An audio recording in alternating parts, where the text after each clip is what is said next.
Hello, everyone. Assalamualaikum, Osmani bhai. Hello. We'll be starting in a minute, Osmani bhai. আচ্ছা, তো তুমি একটু স্ট্রাকচারটা আমাকে একটু বলো তো কিভাবে করবে? The way আমরা চিন্তা করছি যে প্রথমে আপনি কিছু বলবেন, you will speak something at the beginning, and we are expecting that you will set the kind of tone for 10 minutes, and then we'll have a few minutes, not 10 minutes. As you wish, yes.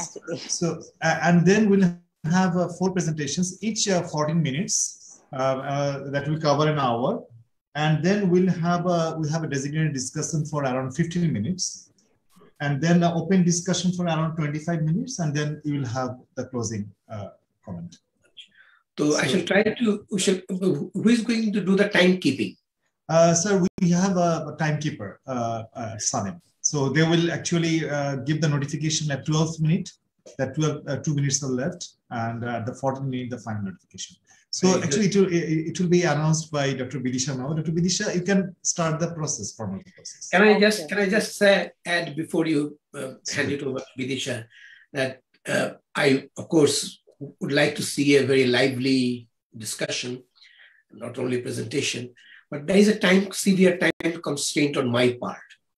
Is that immediately after your stipulated finishing time, which is 7 o'clock BDT, I have to go to one other webinar. So I'll have no time in between. So we have to finish a couple of minutes at least before 7 o'clock. So we'll do that. Whoever is maintaining time, and if necessary, you can stop me to keep the time. Okay, sure, we'll do that. Okay, thank you. Okay, good afternoon, everyone. Welcome you to the 9th session of 2nd SANIM International Development Conference. And today's session is on poverty, inequality, and development challenges. And we are delighted to have Professor S.R. Ospani, Professor of Development Economics, University of Ulster, UK, with us as the chair. And we also have a very distinguished discussant, Dr. Balwant Singh Mehta, Fellow Institute for Human Development, IHT, India. In this session, we have 4 very interesting papers. So there's one paper by Dr. Sarim Raihan and Mr. Tuhin Ahmed on dynamics of new poor in Bangladesh. We have a paper by Dr. Alberto Pozo, which is related to how COVID-19 might affect the remittance flow and labor supply in Asian economics. We have a paper by Dr. Pradeep Kumar Chaudhary, COVID-19 on digital learning and higher education in the context of India. We have another paper by Dr. Bushra Yasmin on socioeconomic vulnerability of household to COVID-19 in Pakistan. So with these 4 papers, we hope that we will have a very interesting discussion and few housekeeping rules. Each of the presenters will have around 14 minutes to present, and please try to stick into the time, and you will be notified on the 12th minute, and you will also be notified on the 14th minute. And for the presenters, after the presentation, there will be open discussion. So if you have any question, either you can use the raise hand option of the Zoom, or you can write your question to the chat box, whichever you feel convenient. And let me kindly also request the participant that except the panelists, others, if you could kindly keep your microphone and the camera off during the session, that would be appreciated. So without further delay, let me welcome Professor S.R. Ospani. Over to you, sir. Thank you very much. I welcome everyone to this session. SANIM organizes these development conferences. Very useful and very informative, instructive papers are presented and discussion takes place. Unfortunately, I didn't have the time to attend the earlier sessions, but I'll try to catch up with them by reading whatever material is available at later stage. Today we have, our focus is on poverty, inequality, and development challenges. Well, that covers everything, doesn't it? So even without the COVID, the developing world, including the countries of this South Asia region, have had very important challenges facing them in the areas of poverty, inequality, and development. And those challenges have been aggravated, magnified several times over because of the COVID crisis. Now, the fact that a pandemic, an unexpected and virulent pandemic such as COVID-19, would create development challenges for every country is understandable. Nobody was prepared for it. And even if you are prepared, a crisis of this magnitude is inevitable, that it will have serious economic and social consequences, not just for developing countries, it has had severe consequences for developed countries. The question is not that the problem will not occur, it will occur. The real issue is how do we respond to this crisis? How big the deleterious consequences will be depends not just on the magnitude of the crisis, but how we handle it. And handling it has different fronts. It has obvious health front, the scientific, medical front, of how you handle the pandemic, but it's also important economic front, the economic crisis that evolve, how we handle them. And this, the crisis that is, economic crisis that is endangered by the pandemic leads to a number of trade-offs, choices. And how do we handle those choices, how we handle those trade-offs, determines to a large extent how well we're able to manage, we're able to face the challenges that are posed by the crisis. So I would hope that in the course of this session today, the authors and the discussants will keep this focus, not just to highlight the magnitude of the problem, but how the problem was handled. Could these problems have been handled better so that the deleterious effects could be minimized? What were the lost opportunities? But on the other hand, if some country has done very well in terms of handling it, we want to know that too. What are the good things that the country did which minimize the problem? So both the successful handling as well as poor handling, both these things need to be highlighted, because that's what we want to know if you want to learn something from this COVID crisis, so that in future we can handle them better. With these initial remarks, I now invite the first speaker, who is am I in the right place or not here? The first speaker is actually Salim Rahan and Tuhin Ahmed. They are going to, I know that they carried out a very, very useful survey recently, and I imagine they're going to speak on that. And the title of the paper is Dynamics of New Poor in Bangladesh. Hand over to the authors. Actually, there are three authors, I'm sorry, Salim Rahan, Mahatabuddin, and Tuhin Ahmed. Over to you.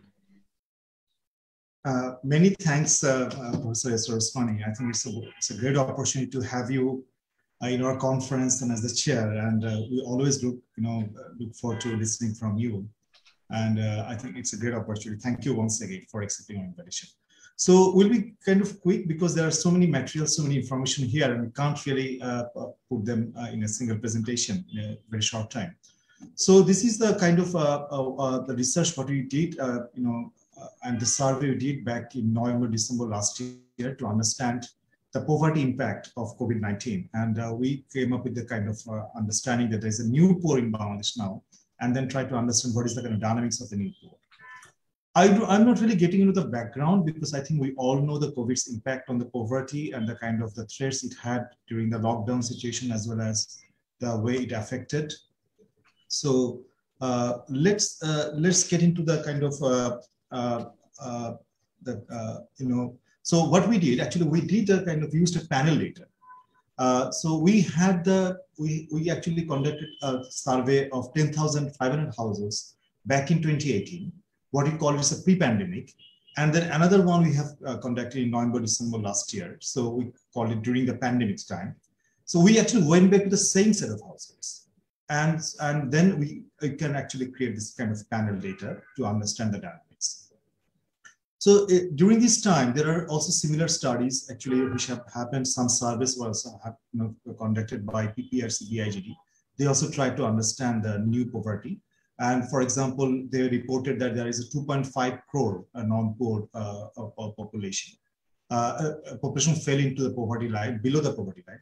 CPD also did some simulations, so they also came up with findings of 35% of poverty back by the end of 2020. And our estimation shows that the poverty rate is around 42% by the end of 2020. So I think I have already mentioned about the study, what we did back in 2018. And then, and this is the kind of panel we created.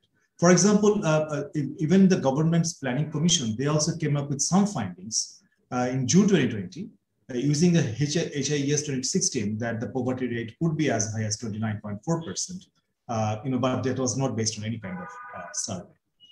So let's get into this survey data and the methodology. What we did, we went to the 10,500 household, but actually succeeded in getting the information from the 5,577 households. So our main concern was there a kind of systematic bias, and we did many kind of tests, robust tests, to check, and then we didn't find any kind of systematic bias, and there's a kind of detailed analysis in that, but we are not going to report that. So we use the cost of basic needs approach, CBN method, and another thing is that the methodology is that we did the telephone, we used the telephone survey, because we had the information of all these households, their telephone numbers, their address. And because during this lockdown situation, it was not possible to do the surveys with the physical presence, so we used the telephone survey. So we actually used separate poverty lines, both upper and lower, and for 20 strata of this study. So some descriptive statistics. So you can see that upper poverty rates, we are comparing between 2018 and 2020. So the national poverty rates went up from 21.6 to 42%. And then you can see the difference between rural and urban poverty. Definitely rural poverty also went up quite significantly, urban poverty as well. Also the lower poverty rates, you can see that while in 2018, the lower poverty rate was 9.4%, we found that our survey actually is showing that 28.5% and the overall. Some interesting features is that while we found that in 2020, the per capita household, 2018, the per capita household expenditure, we are putting in the horizontal axis, and 2020, we are putting them in the vertical axis.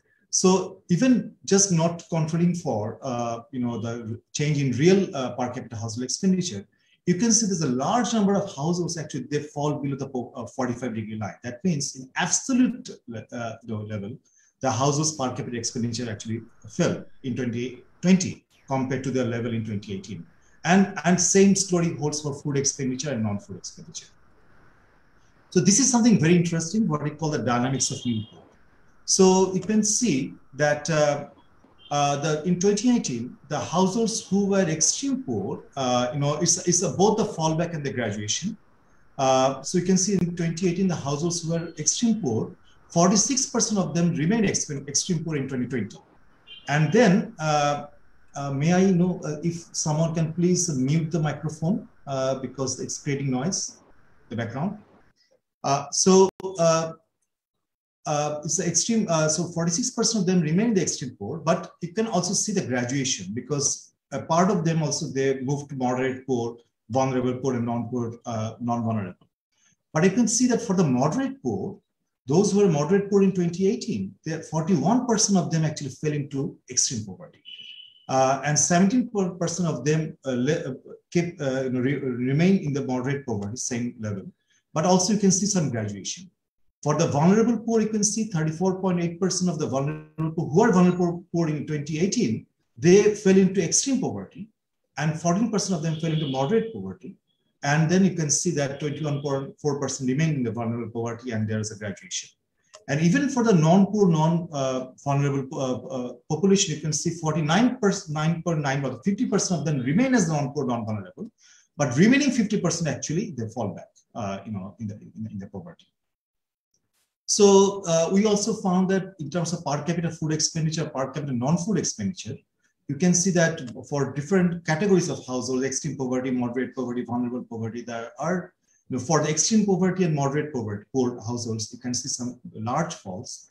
For some vulnerable poor, you can see per capita food expenditure decline by 2%, whereas the non-poor, non-vulnerable, you could see some rise. But for the non-food expenditure, you can see for all categories of households, there are some large rise, a large fall in expenditure between these two periods, but the larger fall you can see for the extreme poor and moderate poor households. So here also we try to show the kind of fallback and the graduation dynamics, where you can see, I'm not getting into the very details, but it also shows the main source of household income, their region, occupation of the household head, migration status and education.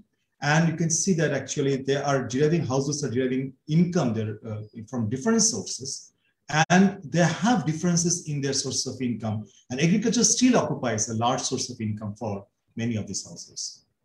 So I will now request Tuhin to tell us about these regression models results, and then I'll come back and make the conclusion. Tuhin, over to you, please. Thank you, sir. Thank you, sir, to give me the opportunity. As a start, yeah. From our descriptive statistics, actually what we have seen some graduation and fallback dynamics of poverty. So this fallback and graduation dynamics of poverty actually motivate us to apply a model that can explore the dynamics precisely. So, our main focus is on poverty dynamics, and our outcome variable is poverty status. And since we divide our poverty status variable into 4 groups, and they are extreme poor, moderate poor, vulnerable poor, and non-poor and non-vulnerable category. And they are not so-called order. So we can apply a multinomial logic model here. That is the best choice to explore such dynamics. And we are dealing with the panel data. So to capture the panel dimension here, we applied the fixed with multinomial logic model that have been done through the generalized structural equation model. Here is our fixed with multinomial logic equations, where our dependent variable is the poverty status, and xit is the explanatory variable, and alpha ij is the random variables. And to the left hand side, we see the probability equation that we have derived from the above equation. Here our probability, here our dependent variable actually takes 4 categories of variables, and base category is non-poor and non-vulnerable.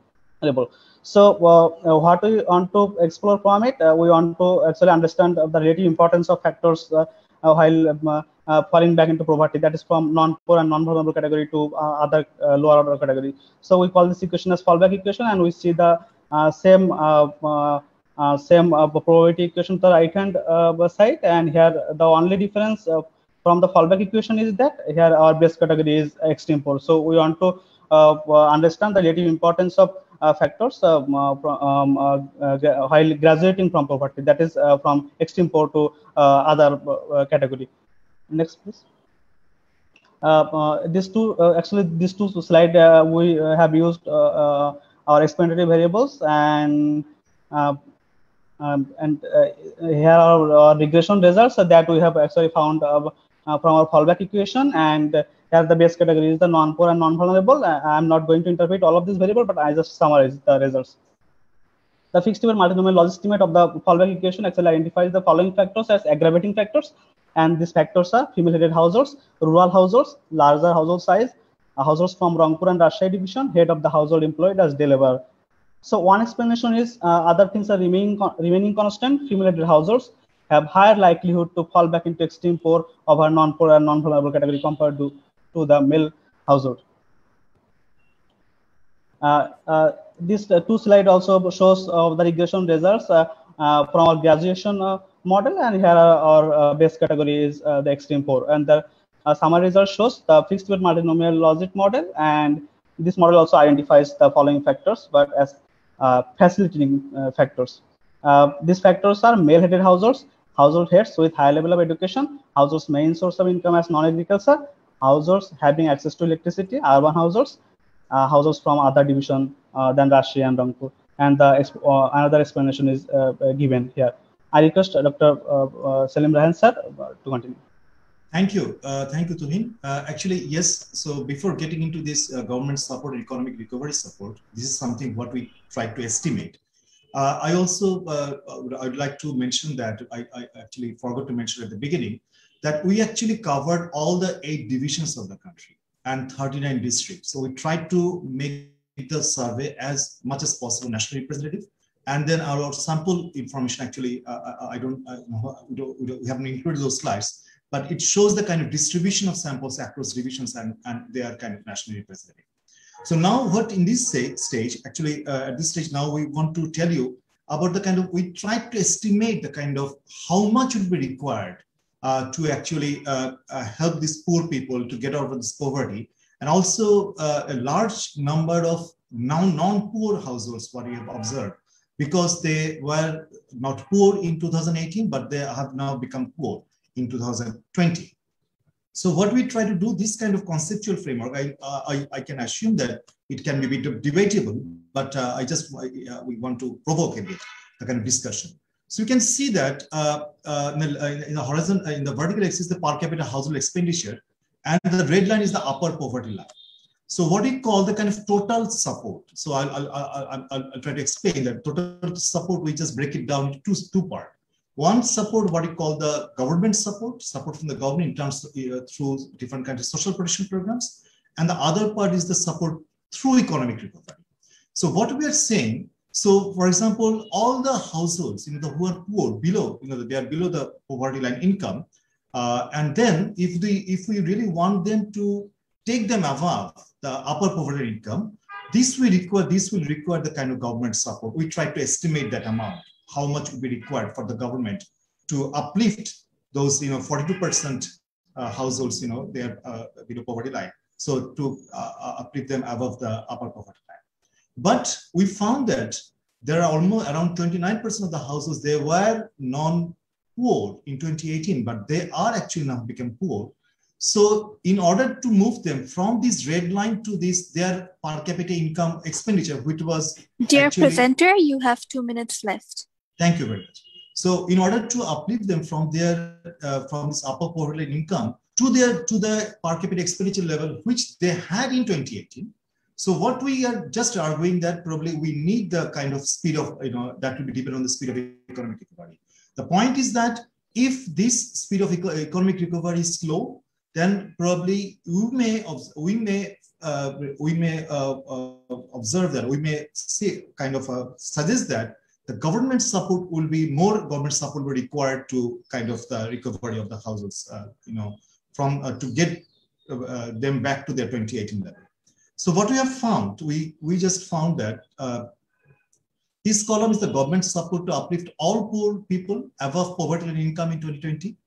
And then the third column is the economic recovery to uplift the new poor people to regain their 2018 status above their poverty income in 2020. So you can see that what I just described earlier. So what we found that what would be required, that monthly per capita support for all poor households in terms of taka, it will be 750 taka. And then for the government support to uplift all the poor people above the poverty income. And then to have this monthly per capita to uplift, from their poverty income to their 2018 status for those new poor households, what we found that the amount of per capita amount for those households will be required 1,196 taka. So in terms of, we calculate the yearly per capita, support as well as, for the all poor and for the new poor as well. And we found that in terms of nominal GDP, it will be, the government support will be 2.25% of the GDP. And for the other part, which I explained earlier, it will be 2.5% of GDP to uplift their to the 2018 level. So Honorable Chair, he asked a question at the beginning that whether the government is doing, taking the right kind of actions, against the kind of reality what we are observing. If you look at the kind of social protection programs in Bangladesh, and if you take, take out those pension and other, subsidies for the, different kinds of saving certificates, you will see that actual social protection spending in terms of GDP, with respect to GDP, probably is less than 1%. So you can assume that, in terms of addressing the poverty situation, it is way below the kind of required amount what is, what is actually warranted during this COVID situation. At the same time, as I mentioned, that if the economic recovery process is slow, government may have to probably step into, to this amount of 2.5%. So I will not actually want to summarize because I think already our time is over, but I think we tried to tell you that our survey, the survey results and the kind of dynamics of new poor and the kind of government support which is needed to counter the situation. Thank you very much for your kind attention.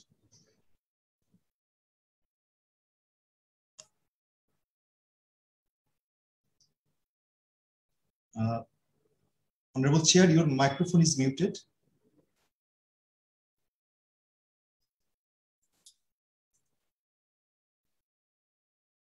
Unmute your microphone, please. Unmuted yet? Oh, now it is. All right. Thank you. Yes, I'm still learning, you see. You do webinars almost every day. I have done a few, but I'm still learning. Thank you. So thank you, all three of you, for a very informative and very illuminating presentation of the response that the government of Bangladesh took to help the poor, and we have seen what are the pitfalls of that response. We shall have more opportunity to talk about them in the coming sessions, hopefully. So let me invite now the second presenter, Dr. Alberto Pozo, Professor of Economics and Director, Center for International Development, Australia, Armit University, Australia, and his paper is, Could the COVID-19 crisis affect remittances and labor supply in ASEAN economies? Very important topic indeed. So welcome to Dr. Pozo. Please, over to you. Thank you very much for your introduction, Professor. I'm going to share my screen. 1 second, please.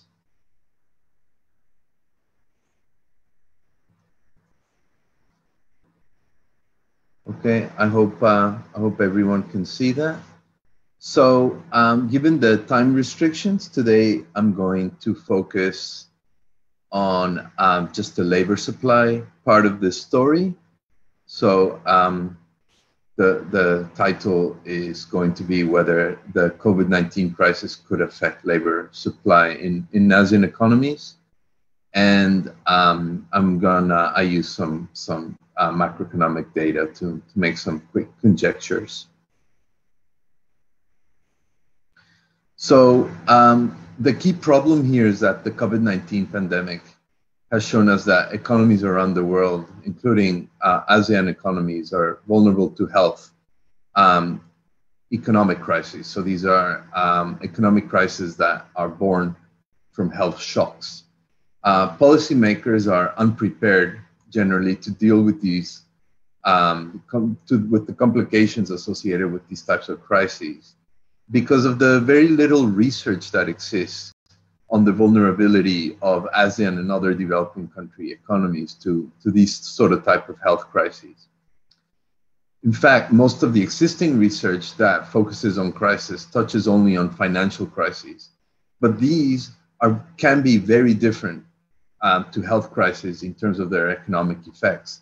And as a result, looking specifically at health crises ends up being important and clearly timely given the COVID-19 pandemic.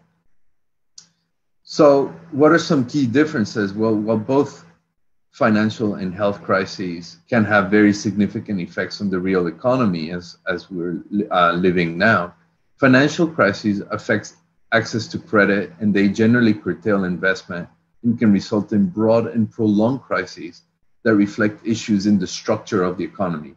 So these crises really highlight an issue that we have in an economy, say with a banking system, or with failure of macroeconomic policy. And I'm thinking here of some of the debt crises that we've had in the past, as well as more recent global financial crises, which was a failure of regulation, as well as bad behavior from the financial sector, both showing real deep-seated problems in an economy. These credit crunches that result from these crises affect labor markets by curtailing investment and demand for labor. And these can lead to very prolonged crises where we get some deep recessions. And these recessions may not decrease GDP growth or GDP as much as the COVID-19 crisis, for example, but they can have very, very long tails as economies take a very long time to get out of these situations. Health crises, on the other hand, can be quite different. Their effect on the economy seems to be primarily through its effect on labor supply, really by restricting movement. And this effect can be a lot worse for the most vulnerable, who cannot socially distance or work from home. So we've seen this happen all across both the developed and the developing world. But we can see this story sort of becoming a lot more important in the developing world, where we see that there's a really high proportion of individuals that cannot, say, work from home, and as a result, they remain very, very vulnerable to these to the health crises. They tend to get sick, and then you get these sort of health shocks moving on through the household and then into the economy. However, in theory at least, recovery from these health crises can be V-shaped, because realistically there's nothing wrong with the economy. So as soon as the health crisis passes, then the economy can pick up again. So that's one of the key differences we see between financial crises and health crises. Although the effect on the labor market is obviously there, the health crisis effect should be sort of more short-lived and with less deep-seated economic problems. So what I'm going to do in this study is I'm going to examine the effect of a pandemic on the labor market, and I'm going to focus specifically on domestic labor supply. Now, because of data availability, given that we're still living through the COVID-19 pandemic, I'm going to focus on the severe acute respiratory syndrome, or SARS-1. So we're currently living in SARS-2. I'm going to focus on SARS-1, which predominantly affected Asia from November 2002 to July 2003. So this is quite a short window compared to the current pandemic. The study is going to focus on the ASEAN region because it constitutes a group of very integrated economies. So as you guys know, they trade quite a lot, and there's a lot of provisions for labor market movement. But the difference here is that some economies were directly affected by the epidemic through very active cases and deaths, while others were not. And the latter are going to serve as a control group in this study. So I'm able to have a treatment and control group, which can let me take a clear look as to what are some of the causal effects of a pandemic on labor market issues. For background, the SARS-CoV-1, it was a lot like COVID-19 in some respects, and quite different in many others. So SARS-CoV-1 swiftly spread across the globe after first appearing in China. In the 6 months after the first outbreak in 2002 in Guangdong, SARS spread to around 28 countries. Unlike COVID-19, however, medical sectors in affected countries were not overwhelmed at all. In fact, SARS really stayed in hospitals. It appeared here and there in a few hospitals, and it was very, very much contained. The incidence of SARS in the population was always small and always contained to hospital outbreaks. And hospitalization of SARS patients was generally short, with more than 90% recovering to full health in a short period. As a result, demographic and human capital consequences were small. So at the end of the outbreak, the cumulative number of SARS cases stood at around 8,437, with 813 deaths. And this is nothing compared to the over 100 million confirmed cases by the end of January in 2021, and approximately 2.5 million deaths. And I saw on TV this morning that there's almost 500,000 more deaths estimated by the WHO than this.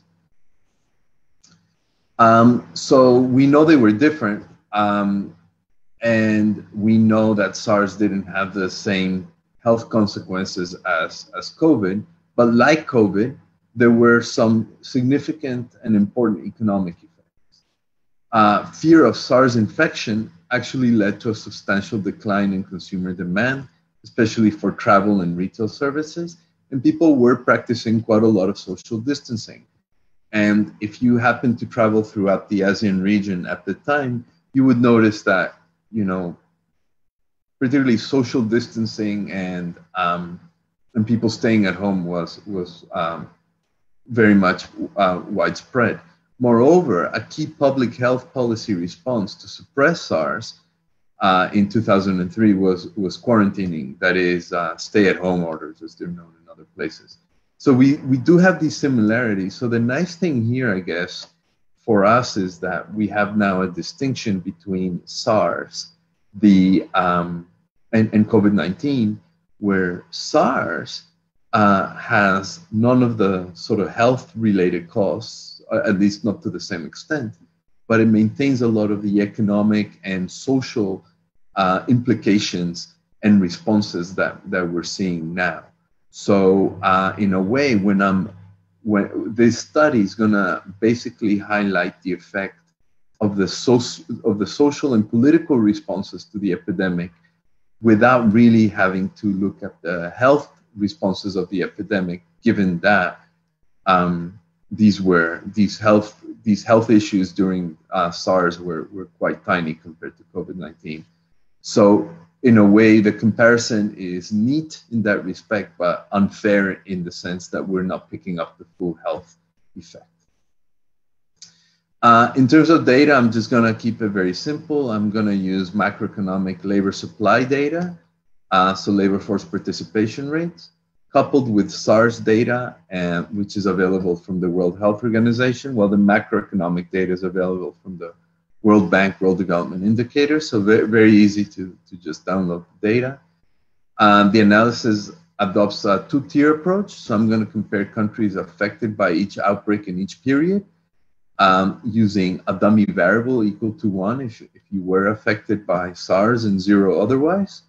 And I'm going to use another one which mirrors a dose response type model, where I'm going to look at the actual number of recorded cases and deaths. Given the time constraint, I'm going to focus here primarily on the first one. And the second variable, the second approach, gives me pretty much consistent results. All recorded cases occurred from November 2002 to July 2003.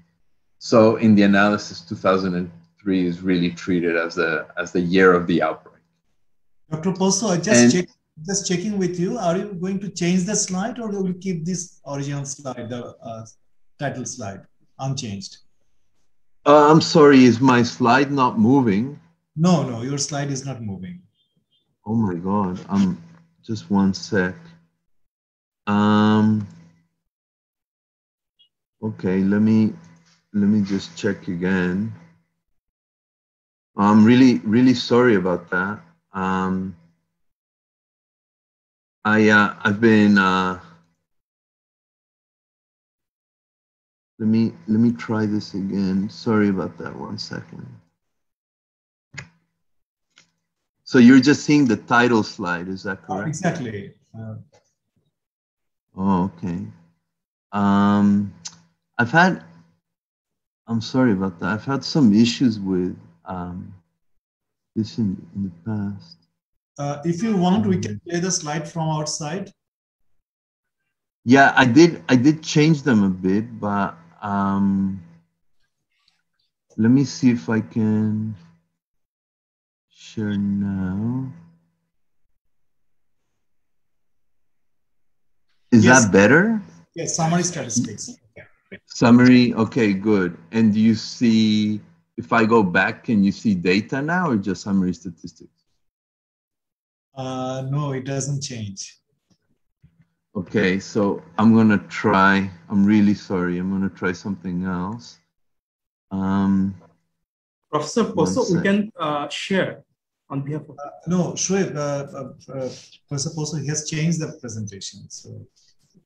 Can you see this now? Yes, we can see this now, yes. And if I change it, can you see it? Data? Please keep changing. Please keep changing. Yes? No, it's not moving. No, it's please not. Keep changing, please, the slides. Yeah, it's not, unfortunately, it doesn't seem to be working. It's not moving. I think sorry, may I just intervene in the interest of time? Yeah. It might be better that you carry on without the slides, because as you say, I think, yeah, if you guys could share the slides on your end, yes, if you have them, that would be, yeah, sorry about that. Can you do that, please, Shoaib? Thank you, sorry about that. I made some minor changes, so it should be okay. Also, we are uploading. Thank you, I apologize. No problem, that's not a problem. It can happen. It happens a bit with Zoom to me. Somehow my computer just doesn't seem to like it.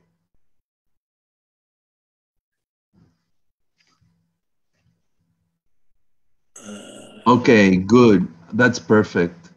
So that's definitely the one. So if you can go down to slide, must be 7 or 8, please. Can we, yeah, so that's slide 7. Okay, can we go to slide 10?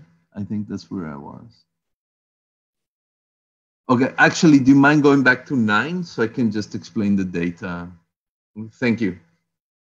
So the key thing with the data that I'm gonna be doing is I have macro data from the World Bank, and I'm gonna mix this with WHO data on the SARS outbreak. And then what I wanna pick up here is I'm gonna use a dummy variable equal to 1 if a country has had a SARS cases, and I'm gonna compare those to countries that haven't, and then I'm gonna switch that dummy variable for an actual dose response model where I look at the number of cases and deaths. In what I'm gonna show you next, however, I'm gonna stick to just the dummy variable because the second approach gives me very consistent results. But if you look at the paper, you'll see too. Next slide, please. So these are the summary statistics. And then, so you can see it broken up between macroeconomic variables from the World Development Indicators, and then the other variables. So I only have 231 observations. So I'm just going to be using a panel of 18 years, starting in 2000 to 2018. Next slide, please. Next slide, please.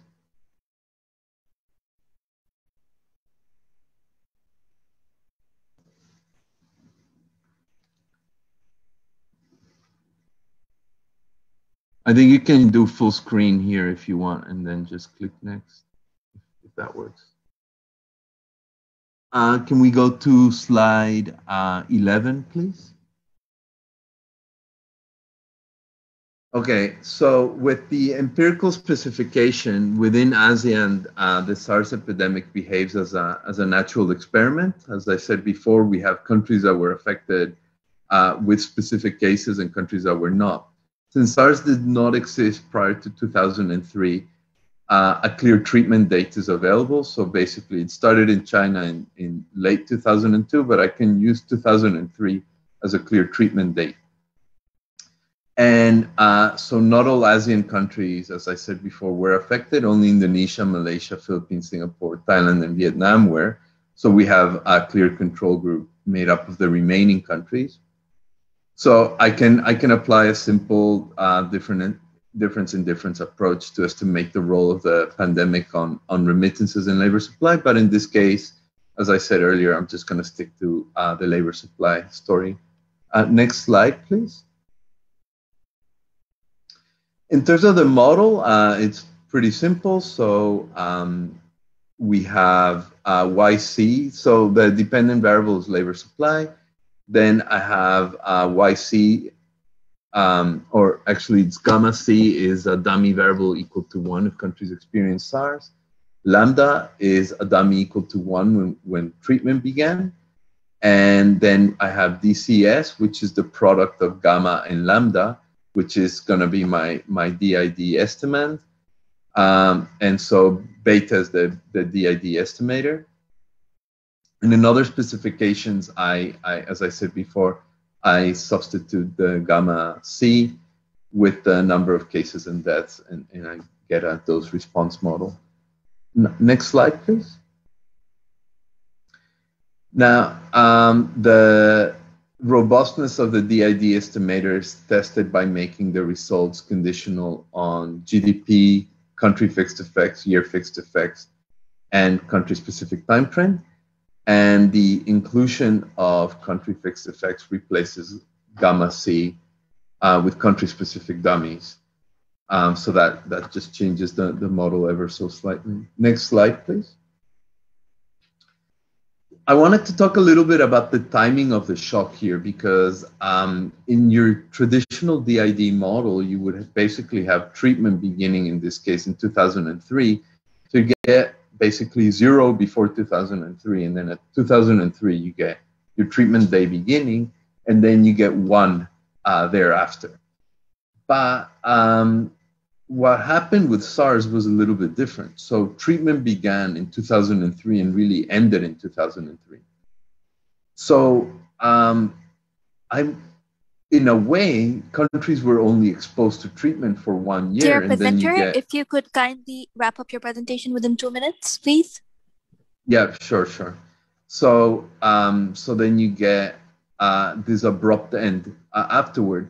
But what I'm going to do is I'm going to adopt an agnostic approach. The idea is that from an economic and psychological perspective, it's really hard to say, well, we have a pandemic in 2003 and then it ends, and then people aren't affected after that. So I adopt an agnostic approach by creating treatment that lasts from 1 to 17 years. So I go from treatment beginning in 2003 all the way to 2019, and I see the effect of having different years of treatment. And this will allow me to pick up how the sort of long-term effect of the pandemic, which is what I'm interested in this for. Next slide, please. Can we move to the next one as well, please? Slide 16. So this gives us the results, and basically what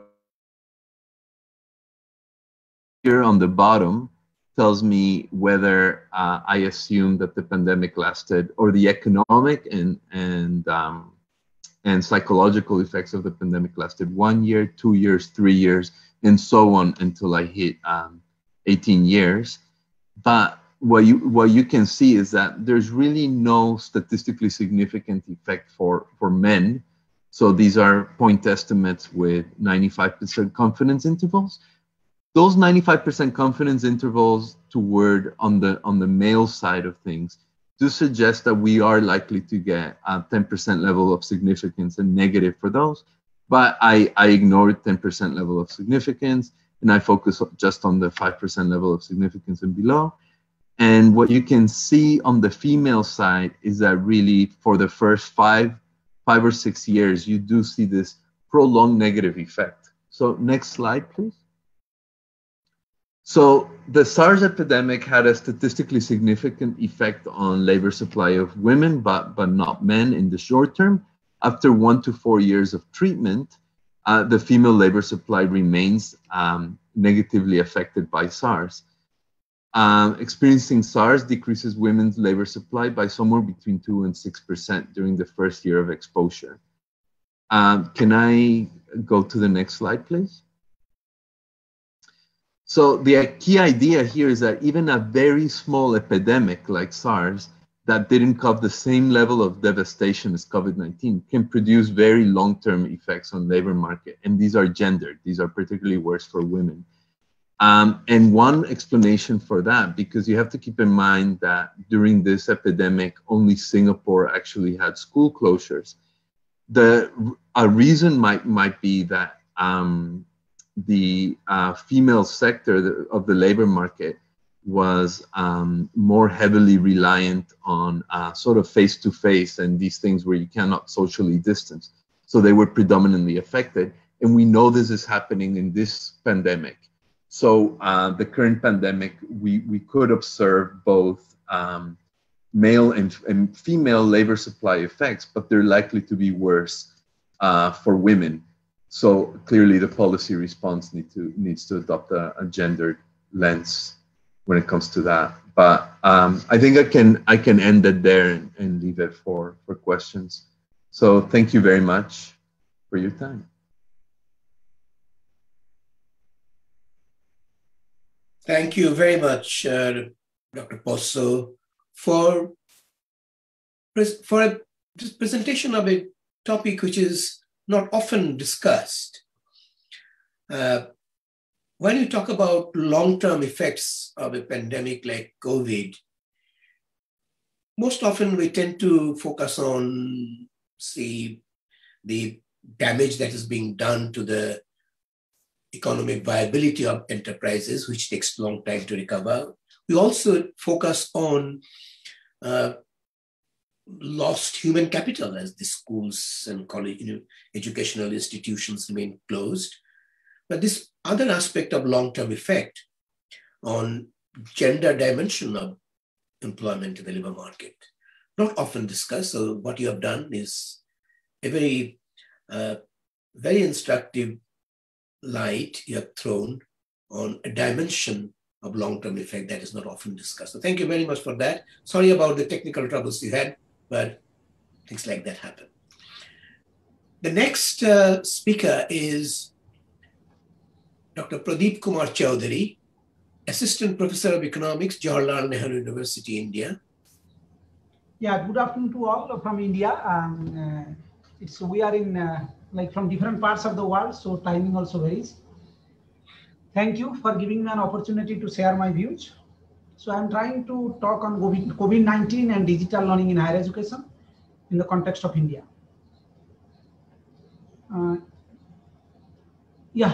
So I hope my slide is moving and I'm clear, audible. So yes, thank you. So the context and motivation, I want to add a few things. I think many things have been said. Many things have been said on the COVID-19 on different aspects of the life, which we all are still facing. So the one important point that I think many of us are here, teachers, are facing the online teaching learning in higher education. That is the point that I'm bringing here. If you see, the COVID-19 pandemic has brought out many problems in education sector. One of the important problems that we are facing is closure of universities and colleges. Most of the educational institutions, including schools, but also universities and colleges in many parts of the world. That is actually leading towards widespread disruption of teaching learning. We all see clear disruption of teaching learning in higher education institutions. That is the first point. Second one is, similar to the global trend, higher education institutions in the country, our country like India, are mostly relying on online. They are closed, and the second point is they are relying on online modes of teaching learning due to the virus outbreak, which has forced many of the instructors as well as the learners, students, into an uncertain online environment. So I think many of the cases students, even the instructors, in many universities across the globe, we are not used to online teaching learning. So we are, I think, forced now, because that is the only alternative available to us to get into the online mode, that the online environment, and that is actually a what you call problem that we all are facing. That's the idea that I am trying to analyze. When we are getting into the online teaching learning, it's clear that we need online support. But in Indian context, I think in several like opinion articles, even some research articles, they have clearly said that there is a digital divide. Digital divide is very large in developing countries. So India is one among them where digital divide is very huge. There are several works, I'm not getting into that. What is not known and which our paper is trying to address is, even if the students having ICT, information and communication technology, internet connectivity, and also the computer and laptop or smartphones, what kind of problems still they face when they get into the online education. This is an interesting point, I think, that is not being said much, and we are trying to highlight that. There are two objectives of this work we are trying to bring. One is two important objectives, three I have given here, but two major objectives. One is to examine the socio-economic inequality in access to digital technology. That is already being said, what is the recent data, 2017-18 NSSO data and NSSO education round data. We are trying to see what is the disparity among socio-economic groups in the access to digital learning tools, digital tools, where they can take classes. The other important thing is to discuss the problems or the challenges that is faced by the university students in India while accessing online education. We have given a focus on university education is largely because most of the talk that is happening across the globe is on school education, because they are talking about that schools are closed and their students are not able to equip themselves with the online teaching learning. There are teachers are not being trained. But what is happening in the online education, higher education institutions? That is also an important problem or issue that is not being highlighted at par with the school education. So what we are trying to do, we are trying to analyze students' experiences, preferences, and expectations also from online teaching learning processes, and how it varies. The experiences, preferences also varies by socio-economic setups of the students. We are using two sets of data. One is the data, the household survey data that was collected by NSSO, National Sample Survey Organization, between July 2017 and June 2018, 75th round, that is an education round. That gives some information on the digital divide and socio-economic profile of the students. The other important data that we are going to use, that me and my student, we did a survey, student survey of around more than 1,100 students we surveyed, who are enrolled in higher education institutions across India between July and August 2020. For almost almost 55 days we took to collect the online survey, do the online survey among students who are accessing higher education in India. That we are using to find out the problems or issues they are facing when they are accessing online education. Let me get into the first part where we have the macro picture. Access to technology among higher education students who are accessing higher education. What is the access to technology? If you see, access to technology is given in different terms. One is whether you have computer at home, or computer and laptop, whether you are able to operate computer, or you have access to internet, whether you are able to use internet and access to internet in last 30 days. That is also being asked in the survey, that NSSO survey. If you see, I don't see many students having access to internet, computer even, only 30% students. Computer, though they know, this is irony, though many students know the computer use, close to 80%, but they don't have access to computer and laptop. That's an important thing that we are trying to highlight. Internet also, access to internet is very limited. And also their use, there is a difference. They know the use, but their access is restricted. They might be knowing the use from their friends and all, but they don't have an access. If you see their access in the last 30 days, that is also, there is a clear difference between their able to use and the access to internet in the last 30 days. And there is a clear, what you call, socio-economic gaps that we have shown between the caste groups, scheduled tribe, scheduled caste, OBC, and also the poor general, and also the poor caste groups, and also the poor rich. There is also rural, urban, and all that we have not shown here, but there is a clear gap among that. For example, there is a clear gap in the having computer. For example, scheduled tribes and scheduled caste, they have around 20%, but where in general category students, they have access.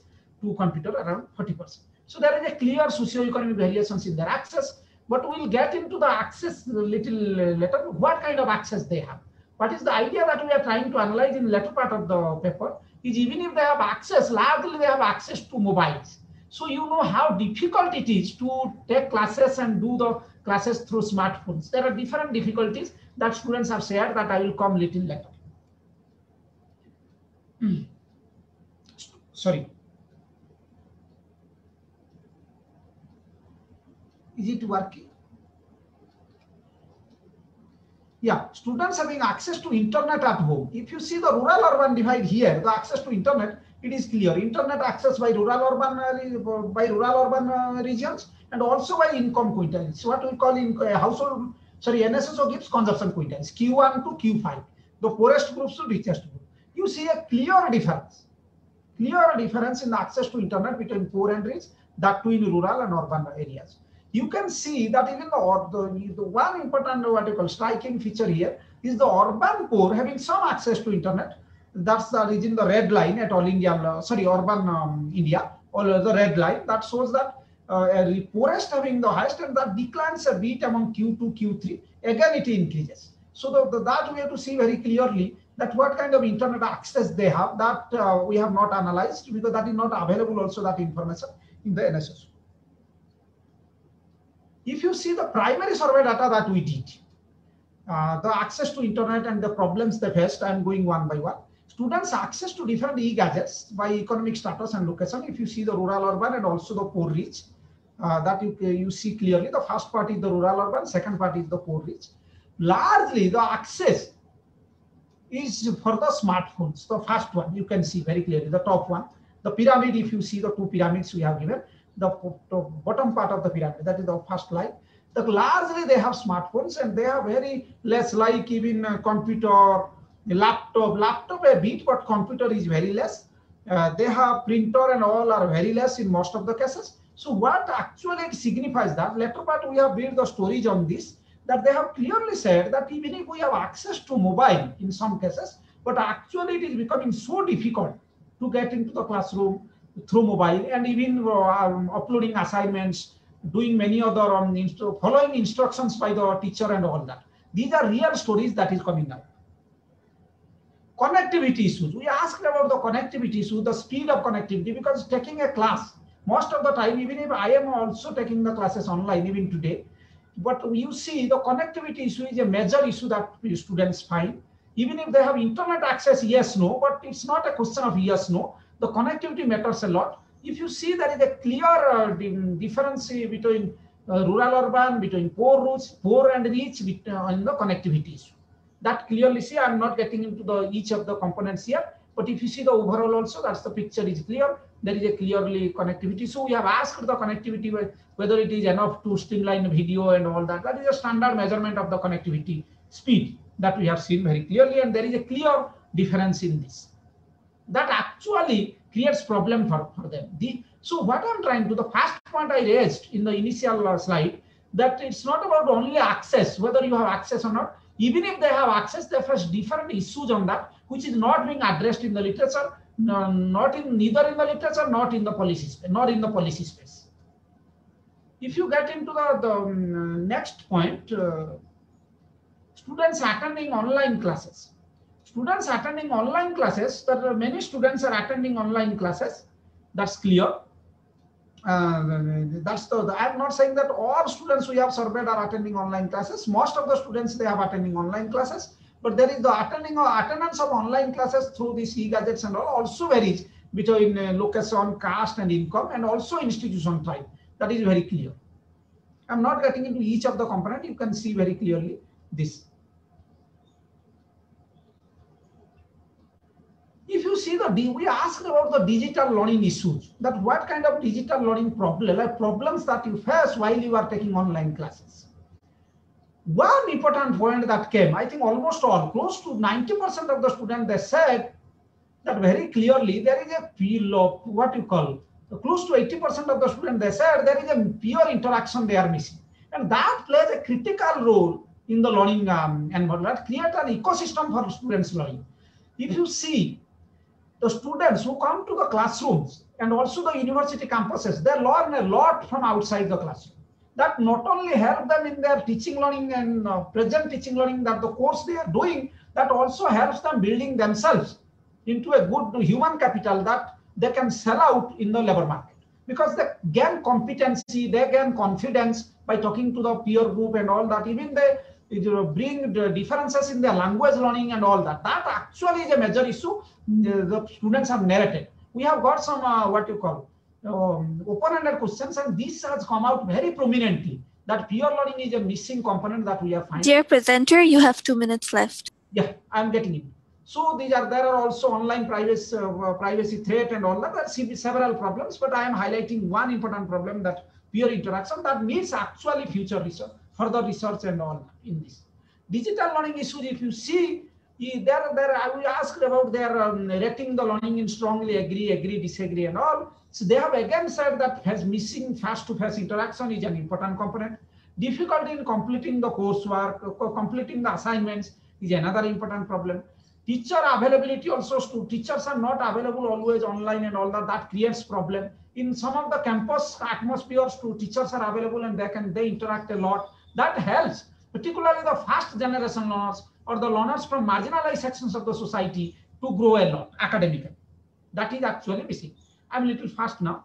Alternatives to digital learning. What is the alternatives that you think that will help? If you see very clearly, many students have said across the socioeconomic groups that self-study they are considering as an alternative, because that is the only thing that is available. They are saying that self-study has come out as an alternative, potential alternative to the learning loss that we are finding in the classroom. So if we ask a straightforward question, whether digital learning helps in studies. Many students, if you see it has helped in your improvement in the learning, they have said, large share of the students they have said it decreased. And some have said neutral and very few have said increased. But majority of them said that the green bar, that clearly said that is actually not helping in their studies. Yeah, I'm now ending this because time constraint is there. You see that the NSSO data, that is the large household survey data, that clearly tells that there is a clear digital divide in this. And this is more so among the disadvantaged sections of the society. We find that there are limitations to the effectiveness of online education. There are so many limitations that we have highlighted few of them. Many things that they have said we have not presented here. Especially during a global pandemic, it's very difficult for the students to cope up with digital learning. Majority of the students accessing online classes are not satisfied with the teaching learning. Majority of the students, because largely they are missing the peer group interactions, close contact with the teachers and many other such problems. Policy focus. So what we are trying to see, policy focus should not be only limited to access to e-gadgets and all internet. That is the focus now in the Indian context. I think in many other developing countries. Dear presenter, your time is over. Yeah, so I'm ending now in half a minute. Coping of students to digital technology and used to how well they are used to the teaching learning is important to think. Whether increased online learnings are actually in a student's best interest, that is a critical question that needs to be thought about for the college administrator and policymakers. What do we find that there is a need for further research to examine the impact of digital learning on academic performance of the higher education students. I think that is an area that is lacking, and I hope people should be engaged. Even I'm trying to get into that area where we'll measure the impact of digital learning on the actual learning of the students. Thank you very much for giving me an opportunity for sharing my work. And I welcome the questions and. Thank you very much. Let me see. Thank you very much, Mr. Pradeep Kumar Chaudhary, for addressing a very important issue in the context of the pandemic-induced crisis. The problem that you have addressed is, in a sense, inevitable, that if you have to keep the society shut down to some extent in order to spread the virus, closing down the educational institutions is part of the process, inevitable. And it is bound to have some harmful consequences. Again, the issue is how do you contain and manage those harmful consequences so that you minimize the impact? And to provide access to online learning is the obvious way to minimize the problem. It will not completely eliminate the problem, and as your study has rightly pointed out, that even with access to online education, majority of the students felt that the quality of their education declined. Sad, but it's inevitable. Question really is, what is our government doing? Our governments are doing to, first of all, minimize the problem by providing high quality education online. Secondly, how they're trying to address the inevitable divide in access to online learning and the divide that stems from existing inequality in the society. So what you have highlighted, the problems are, common sense suggests that these problems would occur, but what we still want to know in future, not necessarily in the study, but in future, how are our governments trying to address this problem? That's something that still remains to be studied, I think, in most of our countries. But yours is a good start. Thank you very much once again. So let me now go to the final paper for this session. Socioeconomic vulnerability of households to COVID-19 in Pakistan, a microdata study. To be presented by Dr. Bushra Yasmin, Associate Professor, Department of Economics, Fatima Jinnah Women's University, Pakistan. I think she has a co-author, Ayman Khan, department is from the same department. But the presenter, I suppose, is Dr. Bushra Yasmin. Thank you, Mr. Yasmin. Dr. Yasmin, it's now over to you. Thank you. Thank you so much, sir. Assalamu alaikum. Thank you, everyone, and thank you, Dr. Salim, for giving me the opportunity, and many congratulations on conducting this timely and successful conference. My presentation is the last, but hopefully not the least, presentation of this conference as well. So let me share the screen first.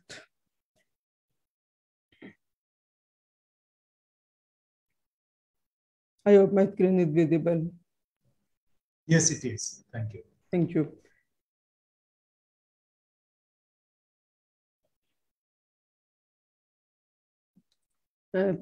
So my research and the presentation is on socioeconomic vulnerability of household to COVID-19 in Pakistan. This is a microdata study. Vulnerability is generally defined as a risk of an individual falling below a particular welfare level, or it shows the inability of household to cope successfully with the risk like this pandemic.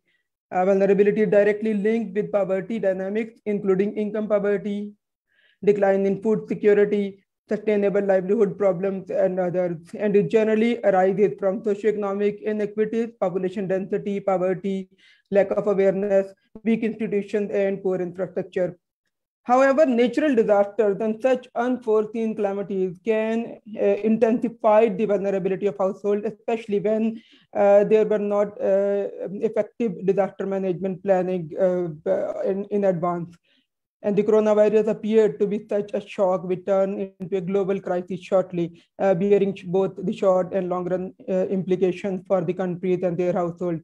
Because this was not only a health emergency, there was an imminent risk to the social and economic lives. And we have been looking from the different case studies in this conference.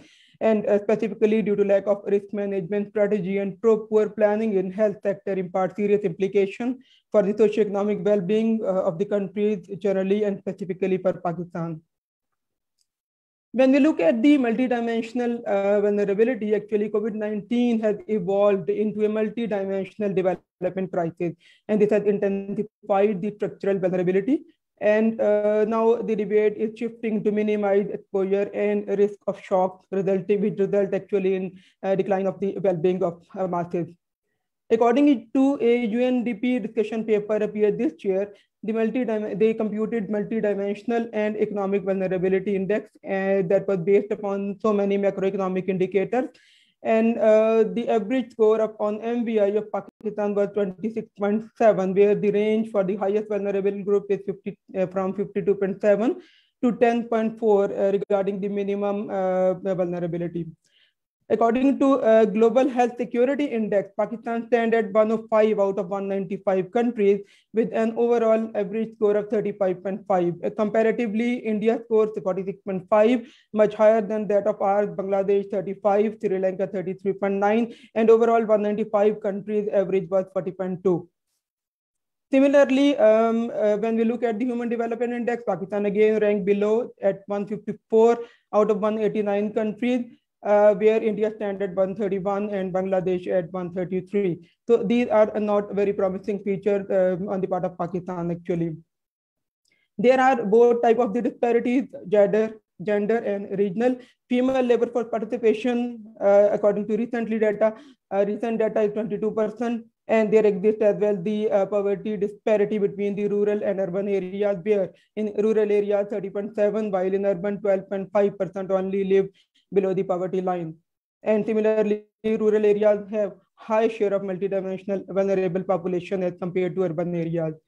Looking at the provinces, Punjab and Sindh experience highest increase in general vulnerability on this index due to overcrowding, high dependency, and population density. While at district level, the highest increase in vulnerable population was in 7 districts, and 1 district is Rawalpindi, that actually is the point of investigation of my study. On the other hand, if we look at the social protection program, in Pakistan, social protection received less than 2% of GDP spending.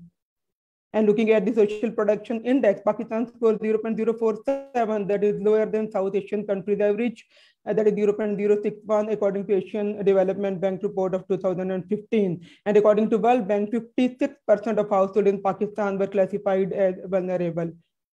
And given this background, now the pandemic is supposedly has intensified this vulnerability that was already existing there.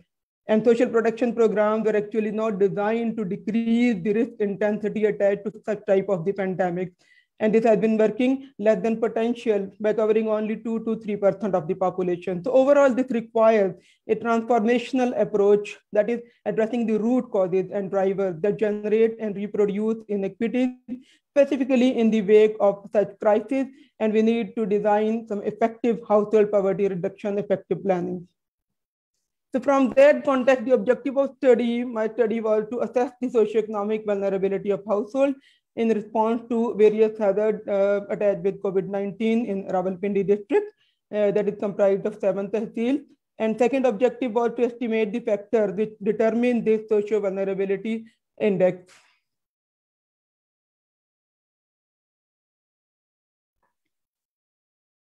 When you move forward, when we look at the figures of pandemic in Pakistan, we can observe that Pakistan, being a developing country, had the dense population and many socio-economic problems. If you give me 1 minute, because the light has gone, I just want to check that my connection is still there or not, or if any one of you can tell me. No, it's fine. We can see your slide. We can hear you and we can see your slide, so that's okay. But I suppose she did go off for a second, and she may have gone off again.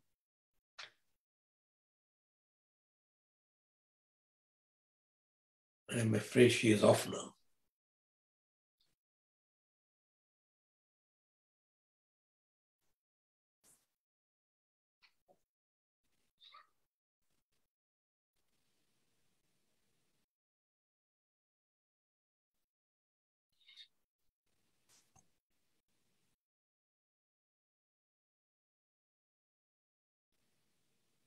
I think maybe her Wi-Fi went off. Yeah.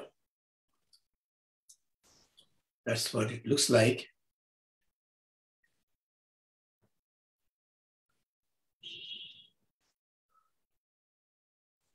What should we do then?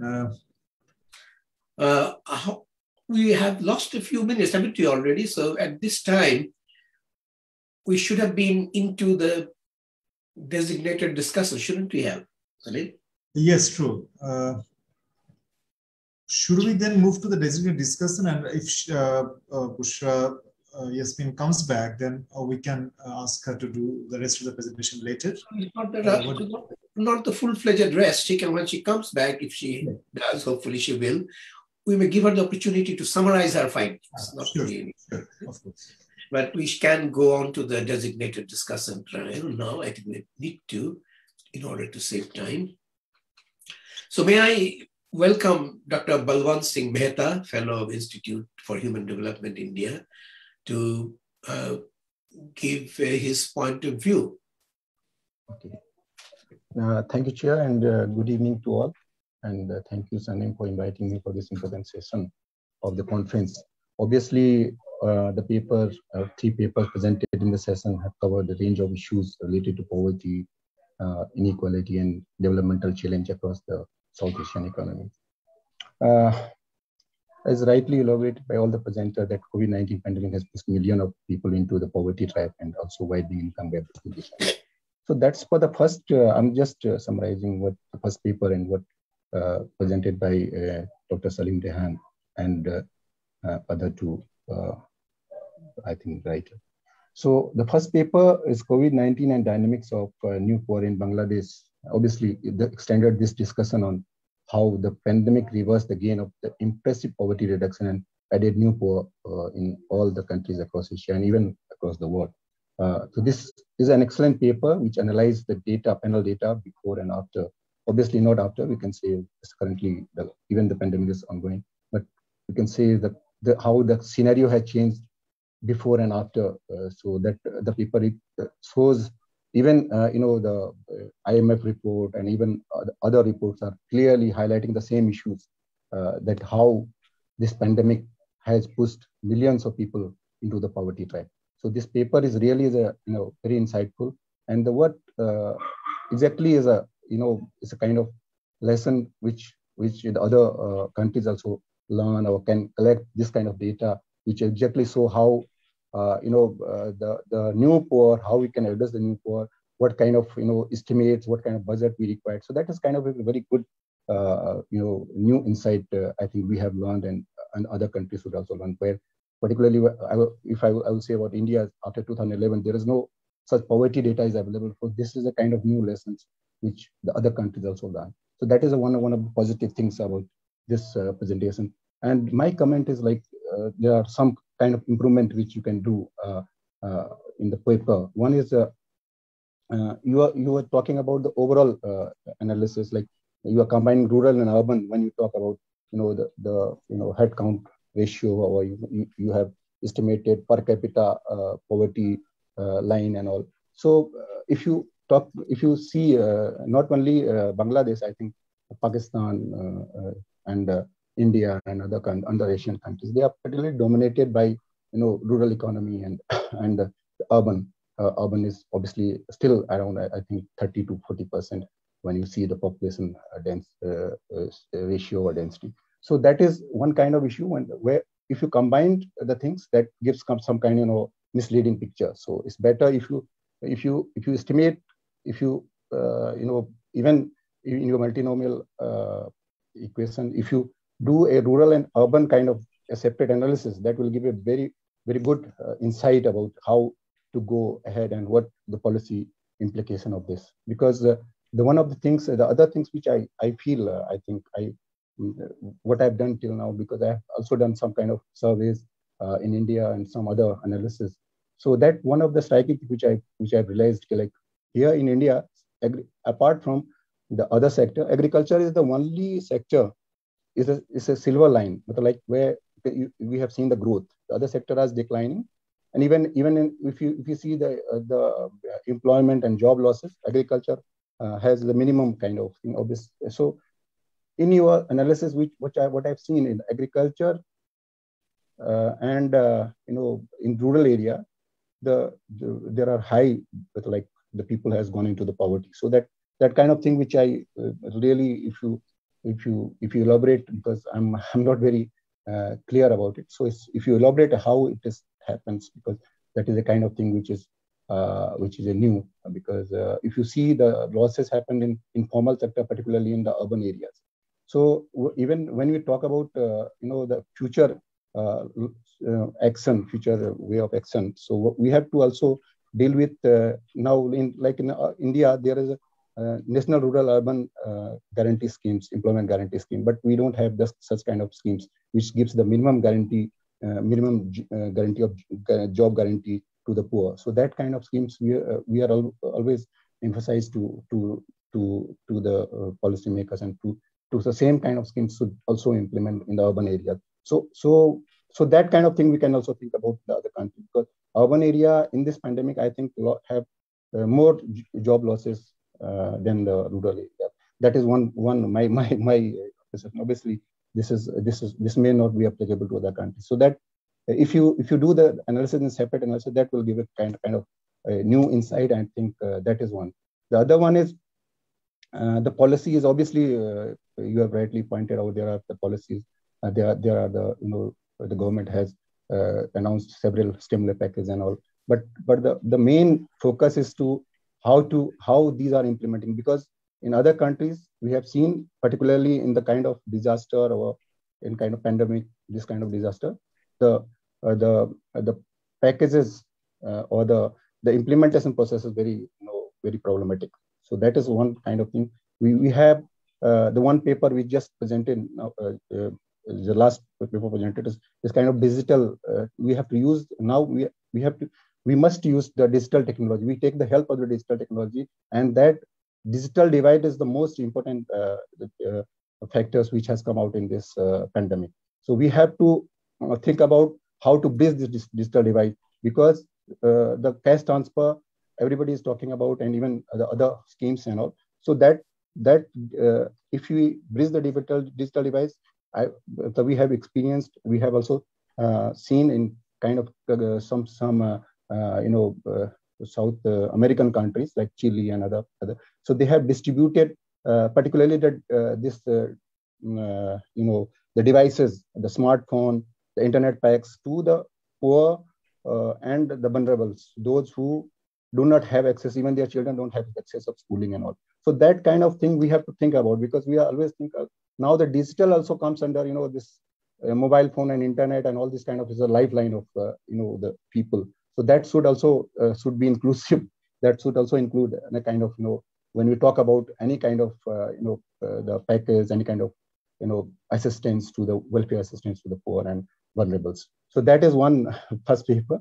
And now I'll come to the second paper. I think the second paper is a good lesson that I think Alberto Pozo has presented, because that is a kind of first the SARS pandemic is the first kind of this kind of pandemic which had happened in across the some countries in the world. So that has a very huge impact on particularly even livelihood, employment, and even the education. So that impacts has a, if you analyze that always is a lesson for the future one. And he has rightly pointed out one particular future, which is women's employment. I think I also write a lot on gender employment in labor market and all. So that kind of thing, if you see, even in this pandemic, I think this SARS is a pandemic. It's like it's a shorter period, but it's a COVID-19 is almost, if you see, particularly in the southern South Asian context, is around 1.5 years now. So if you see, just because of this pandemic and the social distancing norm, lockdown and all, so now women's burden at household level has increased tremendously, and particularly in urban area, even some rural part, because of return migrant and all, because they don't have now that kind of opportunity, because now a lot of people have returned to the rural area from urban. So because of that, a lot of women who participate in the labor market left out because of this burden. This is also called time poverty. So that time poverty has increased a lot. So we have to think about the policy, the long-term policy, like we have to provide some conducive policy to how to ease the household burden for women, like which is long-standing issue of women's participation in the labor market, where particularly people say like sharing of household work, and even some conducive labor market policies, and even the working condition. So these kind of issues are very much important, particularly when we talk about the women, labor market. That is a huge issue. I think this COVID pandemic will have a long-term impact of labor market, particularly for the women. So that issue is very important. I think that we have to learn a lesson, not from this time onward, how to tackle these kind of issues in the long term. So that kind of, I think that if you add some kind of new dimension, even some future policy implication on your paper, I think that will add a value to the policymakers. And the third one, which is on India, Dr. Pradeep Kumar Chaudhary, assistant professor from GNU, has highlighted some of the issues, which I think is a digital divide that obviously we are talking a lot about, primary, secondary, and in primary and secondary education. Obviously, in tertiary education, this is again is a big issue where he highlighted the quality of education, suffering from in terms of interaction with the teachers, interaction with classmates, and other environmental factors is missing, and learning losses and all. Obviously, this is true, and I also agree. Like this, but the online education is the future and here to stay, and we cannot avoid it. But we have to some way we have to do a blend kind of thing, like in the both learning online and classroom, that innovative or hybrid way we can say. So this kind of thing will always help in one way, that like the people from greater access to higher education. Obviously, this is which is, if you see our enrollment ratio in higher education is around very low, around if it 20%, sometimes 25%. This is the lowest in compared to which is far lower than compared to developed countries. So that is one of the issues that are obviously in the longer term will reduce also the inequality in the educational outcome. So that we have to think, and we have to think about how to bridge the digital device, particularly how to provide the internet access or digital devices to the marginalized who are left during this pandemic, particularly the other time also, and particularly in this pandemic. I think these are the things which I think the paper 4, if C will present, I can also highlight some of the issues which is obviously the last part is the suggestions. We need to take the combination of short-term and medium-term and long-term policies, not because the short-term policies for those who are really suffering from, those who are the bottom of the pyramid, like those the most vulnerable or most at the bottom of the income category. So we have to urgently address their problem through whether it is cash transfer or whether it is some kind of other schemes. So that is very much urgent. For the medium term and long term, obviously we have to think about how to invest to investment in the industries, investment in other infrastructure. So that is health infrastructure and all. So that is a long term policy. So that kind of thing should be, I think, is the proper way to go ahead. Thank you very much. I think the last one, if you see present, I can also discuss about it later. Thank you very much. Hello. Thank you very much indeed. Yeah. Thank you very much. Dr. Bush, Yasmin is back. If you can allow her for a few minutes. Just let us allow her a couple of minutes to present her final conclusions. Yes, Dr. Yasmin, you can actually present. Thank you. Thank you. Yes. And please confine it to a couple of minutes to simply summarize your findings. Please. No, yes, okay. Thank you so much for giving me the time again. As Dr. Pradeep was saying, this is a common issue of internet connectivity. Anyways, I will like to skip this slide and will move directly toward my result actually, because I have not that much time. So there were two objectives of the study. One was the measurement of socioeconomic vulnerability, and second was the determinant. For socioeconomic vulnerability, I made use of equally weighted mean of all indicators, and these indicators are considered as an outcome of hazard rather than the factors that will provide an outcome vulnerability. And this includes a number of variables in the dimension of exposure, sensitivity, and coping capacity. And social variables were adapted from Acharya, and economic were self-selected from number of studies. And this index was further normalized to an index value of 0 and 1 following the Human Development Formula. And the minimum value for SCVI was 0.64 and maximum was 1.37. For finding out the determinants of socioeconomic vulnerability, we estimated this model that comprised of a number of relevant variables, but we tried avoiding the variables overlapping in both of these measurement of SCVI and of the determinants. These are three dimensions, and these are the variables actually that we made use of while measuring the socioeconomic vulnerability index. In exposure, there is the economic and age dependency. Either the head of household was a daily wage earner or not, while they were following the SOPs or not, what type of the facilities they had, either they were facing some chronic illness, and how much their area and family was affected by this coronavirus. In sensitivity, there were the variable like did they face employment and wage loss, was there any change in their health and other utility expenditures, and did they have to sell their asset, or they were in need of getting some package or not.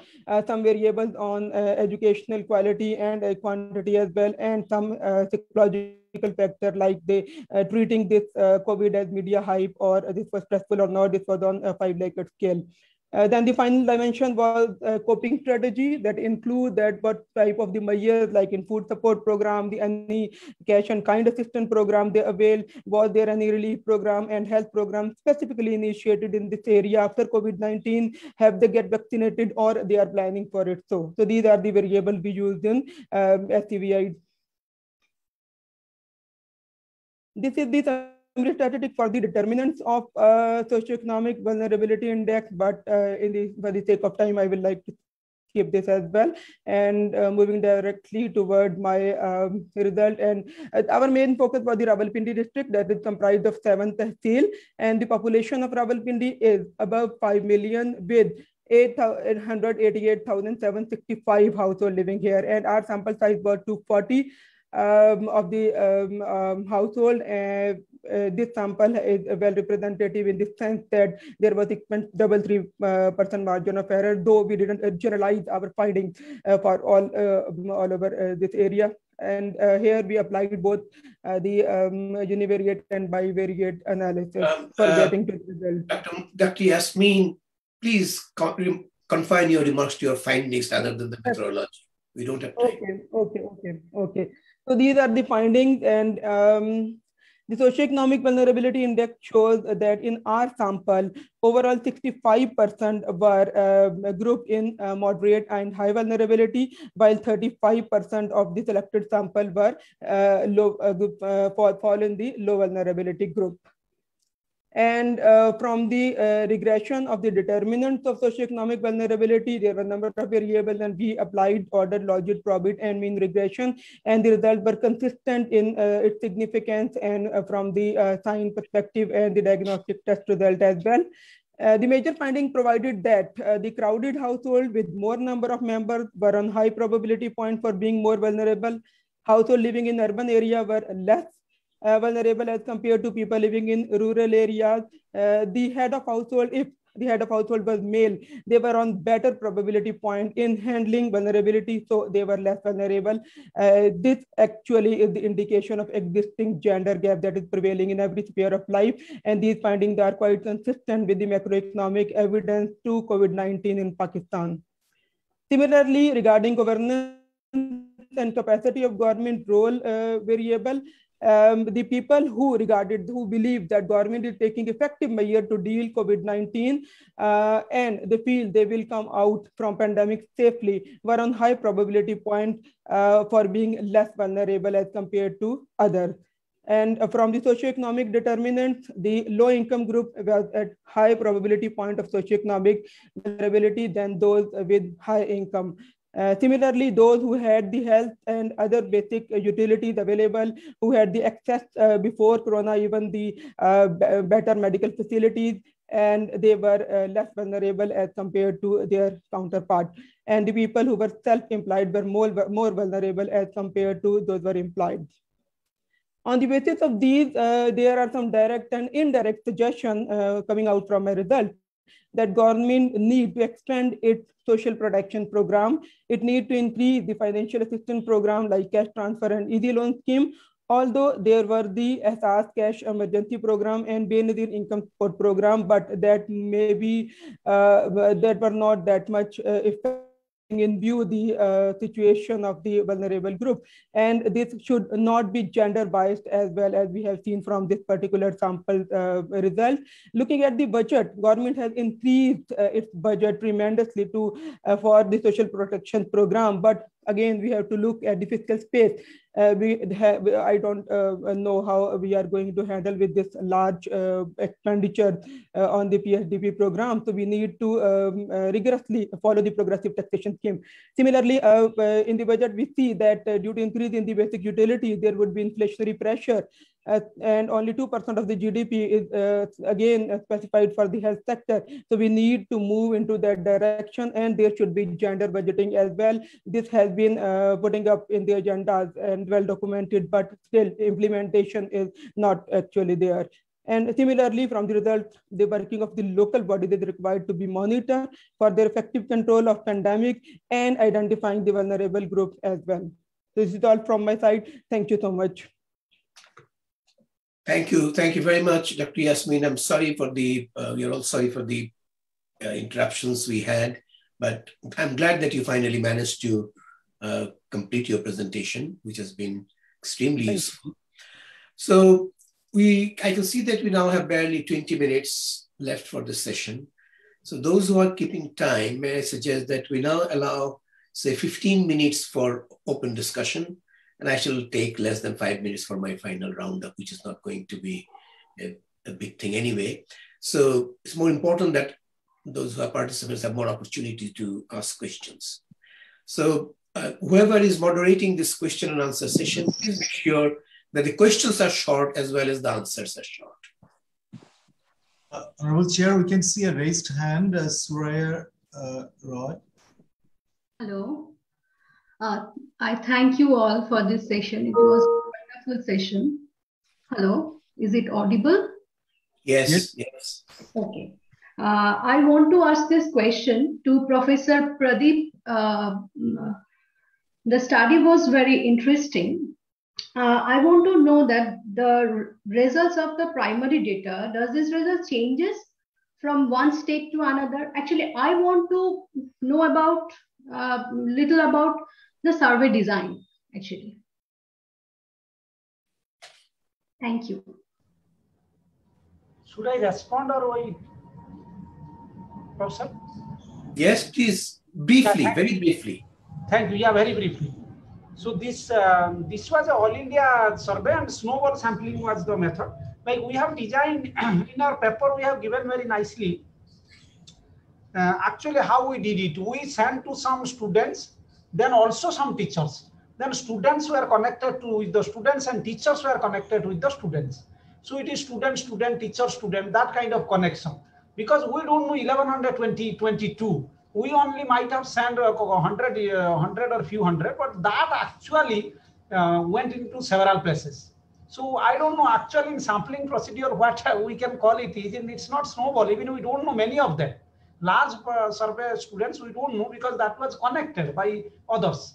So that's the kind of connection we made, and that was being circulated. So that's the survey design we did. Initially we thought it will be a few hundreds, but it actually spread a lot. And then many students responded very nicely. They have responded. We actually got close to 1400, but some of the students were not responded for all the questions. We excluded them. So finally we reached 1122. So that's the idea. It's a version of the snowball methodology. That's okay. Yes. Thank you. So clearly. Thank you for clarifying, Professor. So who is the one that? Abdullah Shibli, he raised hand. Dr. Abdullah Shibli. Yes, Shibli. Can you hear me or see me? Yes, both. I would like to, first of all, congratulate and thank all the presenters, because I'm one of the few who keeps track of the socioeconomic implications of the pandemic. And I was going to comment on Salim's paper because I have been over the last 6 months reading some of his presentations or my findings. But Yasmin also presented an interesting comment at the end, which is about, we know that the vulnerable groups, the groups that have been most affected need support. The question is, how is the government going to manage that given the tight budgetary situation? And given that in Bangladesh, I'm not sure the finance minister or the cabinet acknowledges that there has been an increase in poverty. And so the question would be, is there any possibility of a second stimulus for the groups that are vulnerable, those who are what you might call, I call them hungry, food insecure? Thank you. Thank you, Abdullah Shibli. So would Salim like to respond to that comment? Yes, very quickly. Thank you, Dr. Shibli. Yes, I think there are some debates in Bangladesh now about this poverty rates, especially when the government agency, they did not conduct any surveys. So some of our think tanks, for example, SANEM, who did the survey, and the numbers have not been accepted by the government. So when there is a kind of denial, practice of denial, so, and the numbers, so I think how the government can, would you expect the government to take action? So I think, yes, I think that's a big challenge. But your point about this, about the financing it, I think you also wrote in the chat box, that's a real issue. Especially government has to actually prioritize, in terms of spending, especially with respect to, expanding the social protection program. And I mentioned in my presentation that, if you look at the actual number, it's less than 1%, whereas probably it needs to be doubled or tripled, that actual spending in terms of GDP. So you have to prioritize, probably you have to cut down spending elsewhere. And at the same time, we have been talking quite a lot, and probably there is a consensus among economists in Bangladesh with respect to even if you allow a larger fiscal deficit, for the periods during this COVID situation. So that will be my response. Thank you. Thank you, Salim. Is there any other question or comment?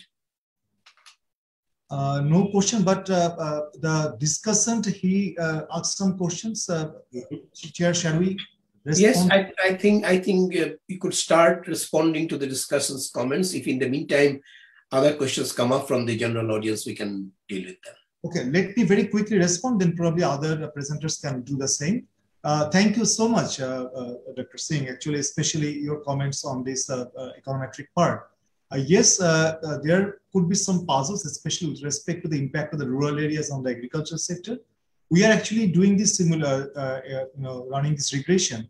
At this moment, we run this regression taking into account this non-poor, non-vulnerable as the base. But if we shift the base, and they are probably this highly, urban base, and then they have, probably if we shift the base from non-poor, non-vulnerable to more vulnerable or the moderate poor, we are expecting different results. We did not actually present those results, but as I said, it's a work in progress, and we take your points very seriously, and we'll do that. So that is my quick response, and probably we can invite other presenters to respond to the discussions. Alberto Posso, please. Yeah. See, the next speaker was Alberto Posso. So would you like to respond to the discussant's comments? Yes. Thank you very much, Dr. Singh, for your comments.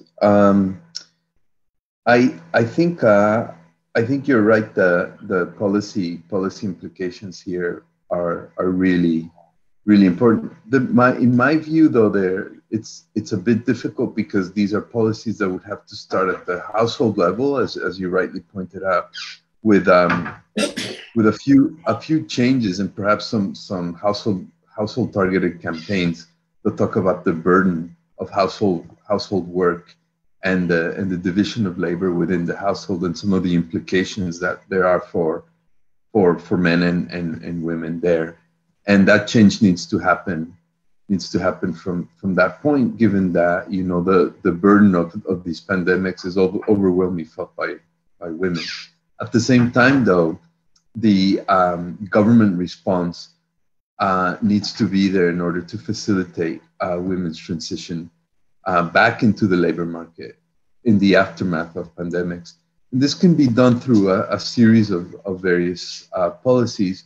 Some could even be as simple as tax credit or some sort of fiscal channel for companies to increase their hiring of women. At the same time, though, even policies that maintain trade orientation and openness to trade, particularly in the ASEAN region, are particularly important, given that these firms tend to be both unskilled labor intensive as well as female labor intensive. So we do tend to see a combination of policies there that can be quite complex, ranging from the household level all the way to the macro level. And I think the right approach would probably lead to a combination of these things rather than picking and choosing one. It is a complicated feature because in a cross-country study, I think it's a bit difficult to really highlight what needs to be done. And that's why I think some of the micro level studies that have been discussed in this session are so useful, because you can really begin to pinpoint what can be done within particular countries. And I think the flavor of those studies really highlights probably a lot better to adequate policy responses than the sort of macro level work that I did in this occasion. But thank you very much again, and I will think very deeply about these issues. Thank you. Yes, please, go ahead. Go ahead. No, I just want to respond one point. I think that also came from you, sir, that this is the inevitability and this is a life, what you call, sometimes we argue that this is, this is there and online education is the future. I'm a little skeptical about this, both in the policy space and also in academia. Why, what is happening through this process is very less discussed.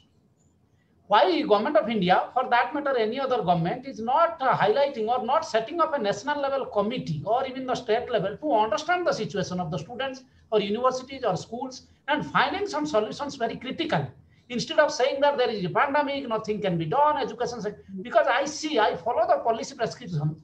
Education sector is the least one that is being talked, least one. I don't think any point of time this sector is being said in the policy framework.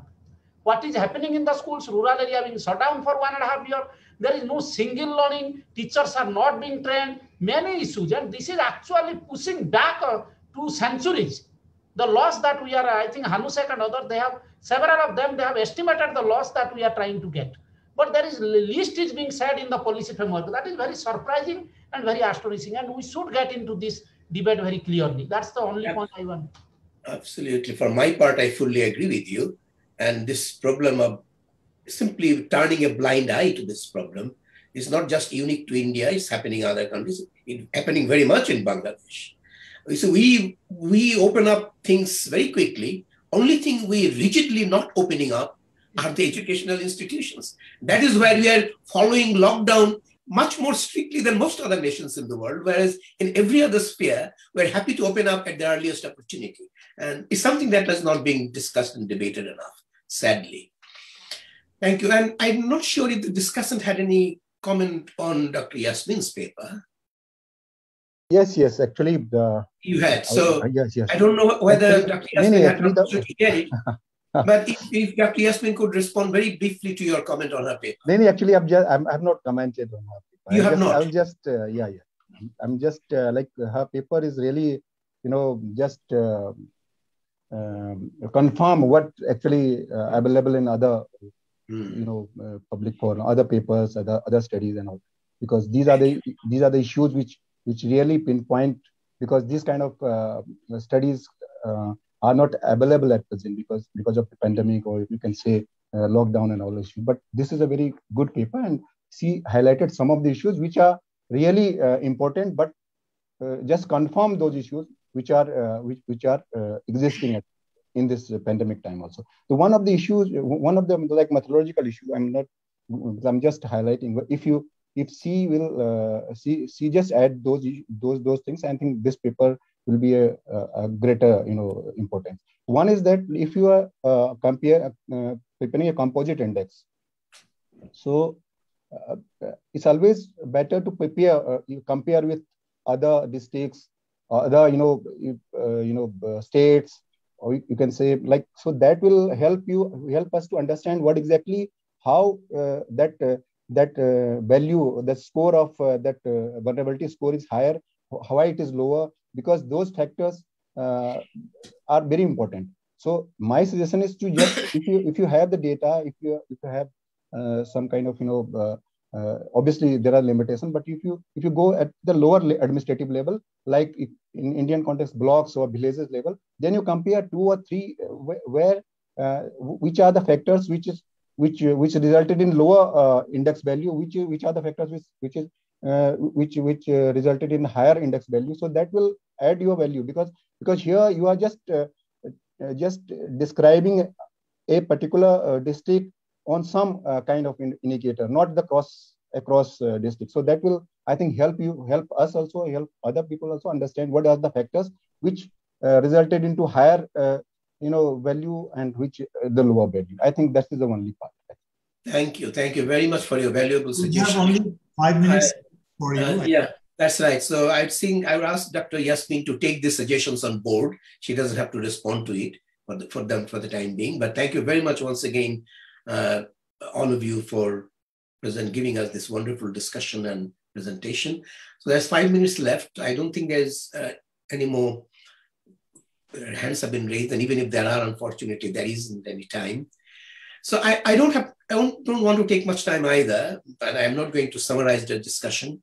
And the commentator has actually, designated commentator, nicely summarized and commented on each of the papers. So there is no need for further summary. I'll just point out one issue, that when we talk about what should be a government's appropriate response to this aggravation of poverty, inequality, loss of human capital, etc., the issue that comes up time and time again, does the government have the resources to do the needful? Of course, it's an important question. Does the government, and Dr. Abdullah Shibli also raised this question rightly. Now, you see, when you ask, do you have resources? First thing you need to consider, actually, how much resource did we use? In the context of Bangladesh, government tells us that their support package, economic support package, is about 4 to 4.5% of GDP. Sounds quite significant. But if you look deeply into the components of these programs, there are 2 major parts. One is fiscal support, another is monetary support, creation of new money by the central bank and through the banking system. And I have made some estimate myself in a different place, and I find, and others have found, that government's fiscal support, budgetary support, is less than 0.5% of GDP in Bangladesh. The rest of it comes from new money creation, refinancing by the central bank, and activation of idle balances of the commercial banks. Those are the main sources of finance. Government's budgetary support is less than 0.5% of GDP. And to tell us that government is not capable of adding more budgetary support under this calamitous situation is just not credible. If it's a question of priority, how much importance you are going to attach to this support program. When the government attaches importance to something, it can find the money. Think about the Padma Bridge, a huge undertaking, but the government had taken a political decision. One way or the other will do it. Credit to them, they're almost doing it from their budgetary resources. And if a political decision were taken at the very beginning that one way or the other, we shall find adequate money to support our poor, new and old, that money would have been found. Maybe you would have added to budget deficits, but so what? We are supposed to add to budget deficits during a recessionary situation that has been created like this pandemic. Even in the advanced countries like UK, USA, and others, where for both practical and ideological reasons, governments are generally loath to adopt deficit financing. Even they, under these circumstances, have merely resorted to deficit financing of significant proportion, 4 to 5% of GDP, to deal with the situation. Why can't we? So first of all, if we added priority, then rearrangement of this government budget would add some money. And even if you can't find enough money after rearrangement, adopt to deficit financing in a recessionary situation which Keynes taught us we should do in any case under recessions. And that's the right economic policy to adopt. Only thing that is required is government had to adopt priority to it as a political decision. Unfortunately, that didn't happen in most of the developing countries, including Bangladesh. So it's not so much a question of resources, it's a question of political priority, in my view. Thank you very much. I think, Salim, you can now bring this to your conclusions. As it happens, I have another webinar to attend. I have now 2 minutes to jump from one to the other. Thank you. So many thanks, Professor Osmani. Many thanks for your concluding remark, and it was very enlightening. Thank you, Professor Osmani, and on behalf of SANEM, let me thank the designated discussant, the participants, and as well as the paper presenter for their contribution to this conference. But at the same time, let me also invite you on behalf of SANEM to the last session of second SIDC, which is a panel discussion on COVID-19 recovery, context and priorities, developing countries perspective. And we have Professor David Hume and Dr. Martin Rama as the distinguished panelists. So with this, I would like to conclude this session and thank all of the participants for their contribution and welcome you to the next session. The next session will start at 7:30 p.m. Bangladesh time. Thank you. Samim, for the opportunity. Thank you. Thank you very much. And also, thank you very much.